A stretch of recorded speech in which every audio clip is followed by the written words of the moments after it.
शस्त्रों गोमाताओं के मध्य श्रीमद् भगवद गीता के भावों का श्रवण पठन मनन करने का सौभाग्य प्राप्त हो रहा है। भगवान ने चौथे अध्याय के 11वें श्लोक में बताया कि जो मुझे जिस भाव से स्वीकार करता है मैं भी उसे उसी भाव से स्वीकार करता हूँ। मेरी प्राप्ति बहुत सरल है और सुगम है। ऐसा होने पर भी लोग भगवान का आश्रय क्यों नहीं लेते हैं? इसका कारण भगवान अगले 12वें श्लोक में बताते हैं। भगवान कहते हैं कांगस्त कर्मणाम सिद्धि यजंत इह देवता। कर्मणाम कर्मों की सिद्धि फल चाहने वाले मनुष्य देवताओं की उपासना किया करते हैं, क्योंकि इस मनुष्य लोक में कर्मों से उत्पन्न होने वाली सिद्धि जल्दी प्राप्त होती है। मनुष्य प्रत्येक चीज को जल्दी पूरी करना चाहते हैं, इसलिए वो देवार्चन करके कर्मजन्य सिद्धि प्राप्त करना चाहते हैं और वो कर्मजन्य सिद्धि उनको शीघ्र मिलती भी है। मनुष्य को नवीन कर्म करने का अधिकार मिला हुआ है। कर्म करने से ही सिद्धि होती है, ऐसा प्रत्यक्ष देखने में आता है। इस कारण मनुष्य के अंतःकरण में ये बात दृढ़ता से बैठी हुई है कि कर्म किए बिना कोई भी वस्तु नहीं मिलती। वे ऐसा समझते हैं कि सांसारिक वस्तुओं की प्राप्ति जैसे कर्म करने से होती है, ऐसे ही भगवत प्राप्ति भी कर्म माने तप ध्यान समाधि आदि करने से ही होगी।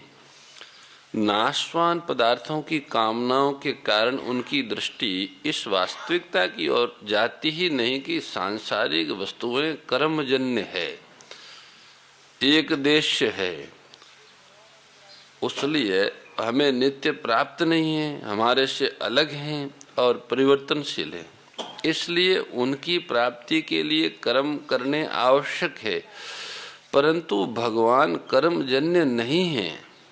भगवान कर्म करेंगे तब उत्पन्न होंगे ऐसा नहीं है, वो तो पहले से ही सर्वत्र परिपूर्ण है। हमें नित्य प्राप्त हैं, हमारे से अलग नहीं हैं और अपरिवर्तनशील है। 4 बातें हैं। भगवान कर्मजन्य नहीं है, पहले से विद्यमान है।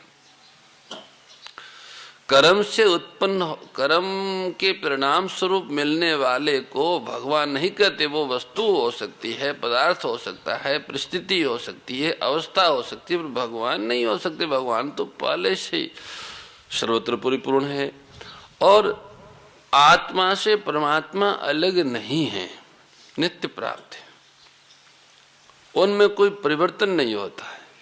इसलिए भगवत प्राप्ति में सांसारिक वस्तुओं की प्राप्ति का नियम नहीं चल सकता। भगवत प्राप्ति केवल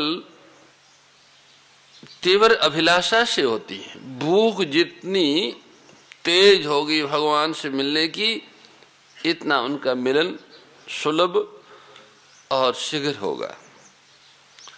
अत्यधिक अभिलाषा जागृत न होने में खास कारण सांसारिक भोगों की ही कामना है। भगवान तो पिता के समान है और देवता दुकानदार के समान है।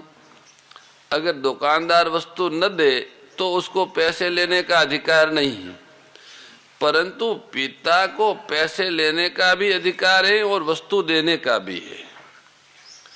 बालक को पिता से कोई वस्तु लेने के लिए कोई मूल्य नहीं देना पड़ता, पर दुकानदार से वस्तु लेने के लिए मूल्य देना पड़ता है।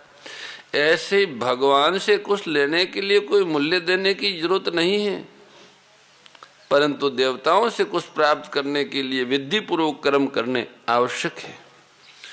दुकानदार से बालक दिया सलाई चाकू आदि हानिकारक वस्तुएं भी पैसे देकर खरीद सकता है, परंतु यदि वह पिता से ऐसी हानिकारक वस्तुएं मांगे तो वे उसे नहीं देंगे और पैसे भी ले लेंगे, क्योंकि पैसा लेके भाग जाएगा दुकान पे, वस्तु ले आएगा। पिता वही वस्तु देते हैं जिसमें बालक का हित हो। इसी प्रकार देवता लोग अपने उपासकों को उनकी उपासना सांगोपांग होने पर उनके हित अहित का विचार किए बिना उनकी इच्छित वस्तुएं दे देते हैं।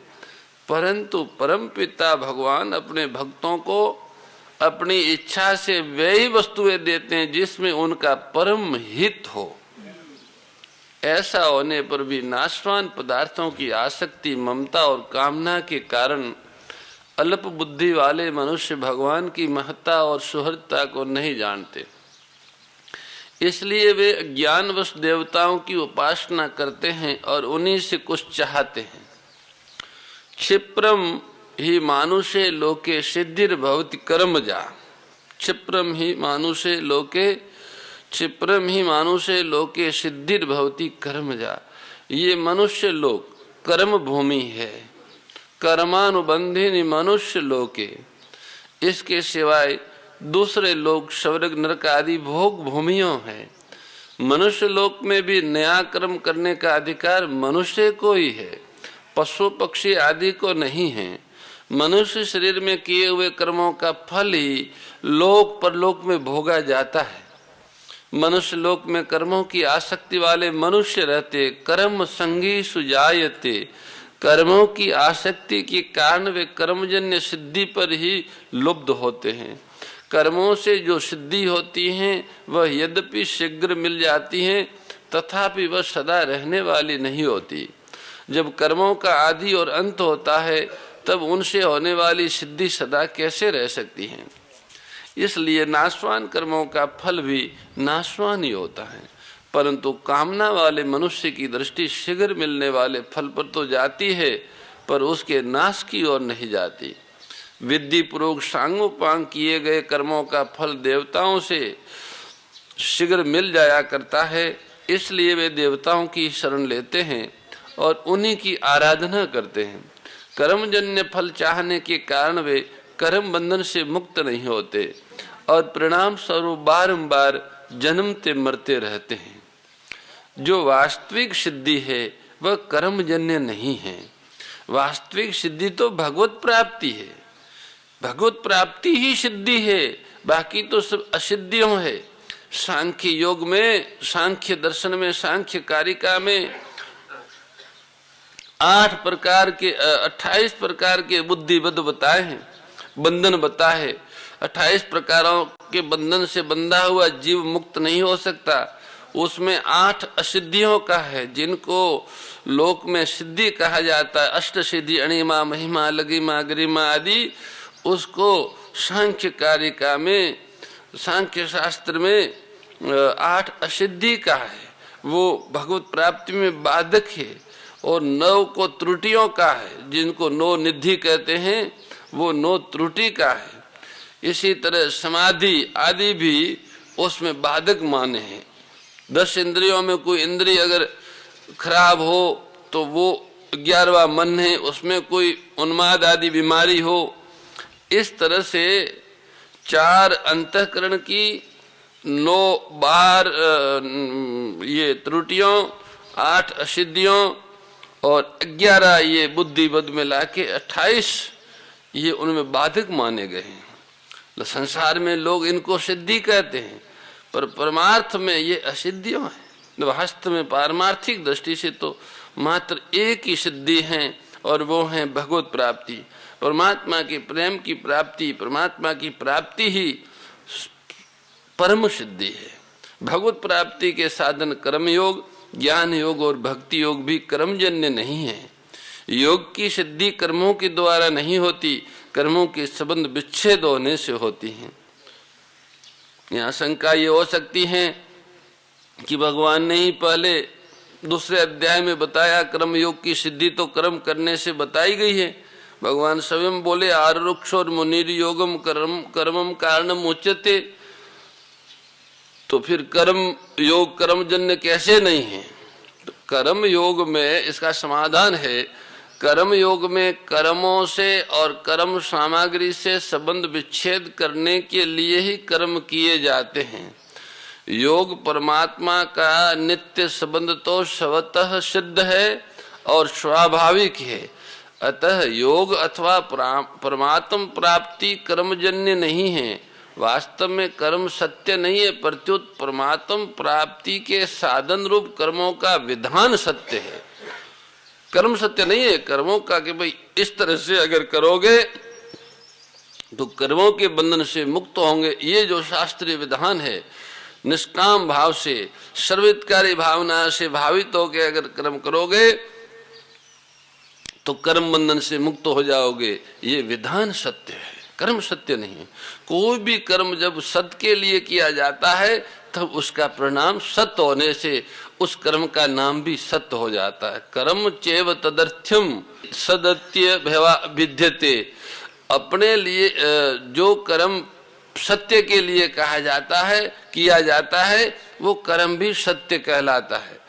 अपने लिए कर्म करने से ही योग परमात्मा के लिए नित्य योग का अनुभव नहीं होता। कर्म योग में दूसरों के लिए सब कुछ कर्म किए जाते हैं, अपने लिए फल प्राप्ति के लिए नहीं। कर्मण्येवाधिकारस्ते महाफलेषु कदाचन। अपने लिए कर्म करने से मनुष्य बंधता है और दूसरों के लिए कर्म करने से मुक्त होता है। कर्म योग से दूसरों के लिए ही सब कर्म करने से कर्म और फल से संबंध विच्छेद हो जाता है, जो योग का अनुभव करने में हेतु है। जय भगवत गीते हो मैया, जय भगवत गीते। हरि कमल विहारिणी प्रभु हिय कमल विहारिणी सुंदर सुपुनीते। ओम जय भगवत गीते। कर्म सुमर्म प्रकाशिनी कामा शक्ति हरा। ओ मैया कामा शक्ति हरा। तत्व ज्ञान विकासिनी, तत्व ज्ञान विकासिनी विद्या ब्रह्म परा। ओम जय भगवत गीते। परम श्रद्धेय गौरीशी स्वामी श्री दत्त शरणानंद जी महाराज की प्रेरणा व मार्गदर्शन में विश्व के सबसे बड़े गौ सेवा संस्थान श्री गोधाम महातीर्थ पथमेड़ा द्वारा संरक्षित लाखों बीमार, विकलांग, वृद्ध एवं अशक्त गोवंश वेद लक्षणा गोमाता की सेवा के साथ साथ भारतीय गोवंश का संरक्षण, संपोषण, संवर्धन एवं उनसे प्राप्त पंचगव्यों का परिष्करण व विनियोग करना, घर घर गोपालन, गो अभ्यारण्य, घास चारा उत्पादन हेतु गोचर भूमि का विकास, गोपालन लोक संस्कृति के पुनर्जागरण हेतु वेद लक्षणा गो महिमा का प्रचार प्रसार करना तथा गोपालक किसानों के स्वावलंबन हेतु गो कृषि अन्न एवं गो दुग्धान का गुणवत्ता युक्त बाजार तैयार करना श्री गोधाम महातीर्थ का पावन उद्देश्य है। आप सभी दानदाता श्री गोधाम महातीर्थ पथमेड़ा द्वारा संचालित गो सेवा महाअभियान में बढ़ चढ़कर सहयोग कर लाखों बीमार, विकलांग, वृद्ध एवं अशक्त गोवंश के गोग्रास सेवा हेतु श्री गोधाम महातीर्थ पथमेड़ा लोक पुण्यार्थ न्यास के बैंक ऑफ बड़ौदा खाता संख्या 084901000238827 IFSC कोड BARB 0 ASHRAM शाखा आश्रम रोड अहमदाबाद में गोग्रास सेवा निमित्त जमा कर सकते हैं। अधिक जानकारी के लिए संपर्क करें 7742093179 7665059999 7073000151।